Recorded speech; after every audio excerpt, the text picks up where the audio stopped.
જય હિન્દ દોસ્તો, હું અત્યારે હબાઈ ગામમાં જે હબાઈ ટેકરી કે રામદેવપીર ટેકરી તરીકે ઓળખાય છે ટેકરીની ઉપર જાઉં છું.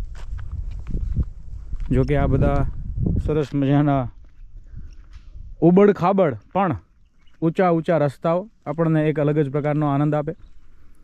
દોસ્તો, કચ્છની ધરતીમાં સૌથી ઊંચાઈવાળા જે ડુંગરાઓ છે એ ડુંગરાઓની ઉપર છું હું અત્યારે.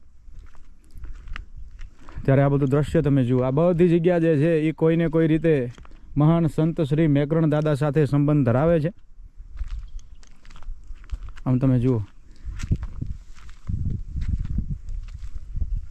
આ બધા રસ્તાઓ અને વિશેષપણે અહીંયા દોસ્તો જે પથ્થરો જે છે ને એનો કંઈક અલગ જ આનંદ છે.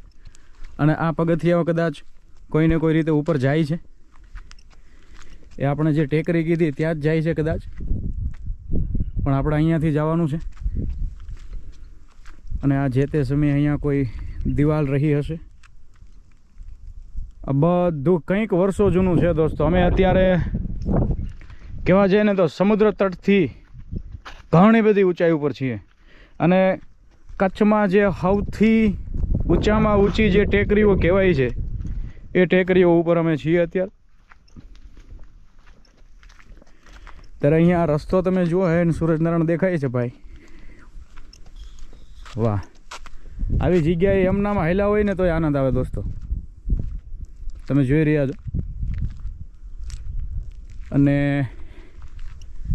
આ બધું જુઓ, કોઈને કોઈ શ્રદ્ધાળુઓ આવે એમણે આ જગ્યાએ પથ્થરોની નાની મોટી ડેગરડી પણ કરેલી છે. જુઓ, વાહ વાહ.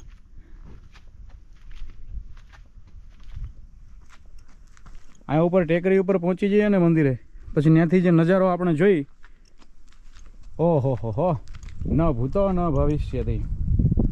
અને આ જગ્યાએ તમે જુઓ, આ નાના મોટા પથ્થરો ઘણા બધા પડ્યા છે અને એક દિવાલ. ભાઈ વાહ. અને દોસ્તો અહીંયા સામેની તરફ હલામણ જેઠવાના પાળિયાના પણ દર્શન આપણને થાય. પણ આ બધું તમે જુઓ તો જરાક, ઓહો,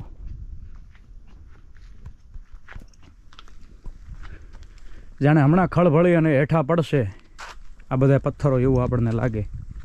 આમ જુઓ તો જરાક, વાહ, ઓહો. આ થોડી ઘણી વાટે અટકી ગયેલા વૃક્ષો અથવા નાના મોટા વનસ્પતિઓ. આ રસ્તો જુઓ,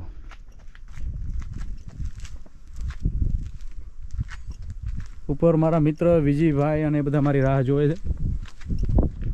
અને હું તમને આ દ્રશ્ય દેખાડી રહ્યો છું. હું કંઈક પહાડીમાં જાણે ખોવાઈ ગયો છું.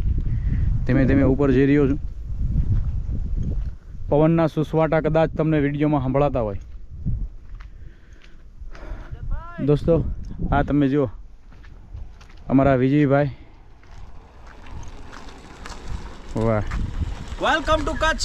ये हंसी वादियां, ये खुला आसमां. વિજયભાઈ તો પણ, અરે વાહ દોસ્તો, આ પથ્થર તમે જુઓ.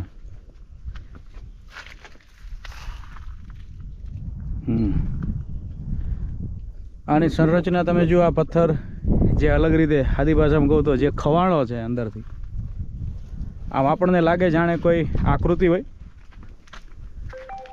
અને અમારા મિતભાઈ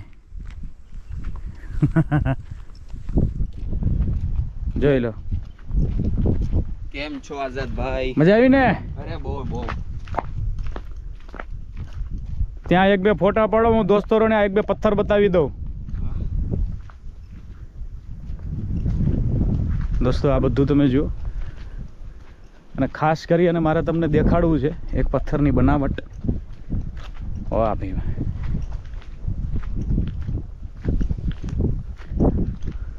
હો. આ તમે જુઓ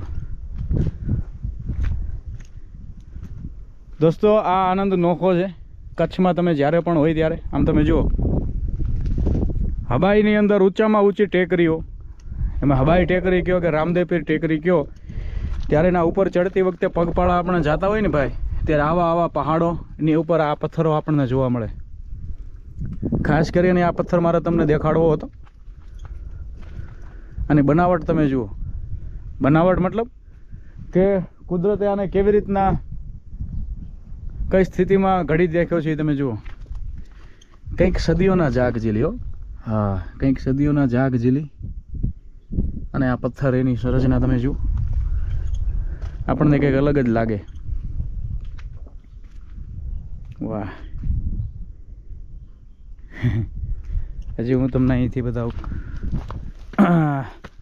અહીંયાથી પણ આ પથ્થરો તમે જુઓ,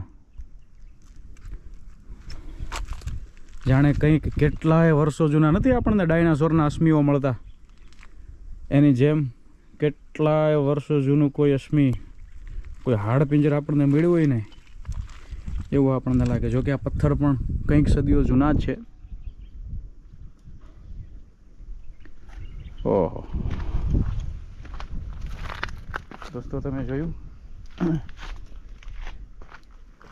આ પથ્થરો? એક આ તમે જુઓ, આ બધા પથ્થરો છે ને, બાકી અડીખમ વિશાળ શિલાઓ. તો દોસ્તો, આ બધું મારે તમને દેખાડવું હતું. ફરીને પાછા મળશું નવા વિડીયોમાં. જય હિન્દ.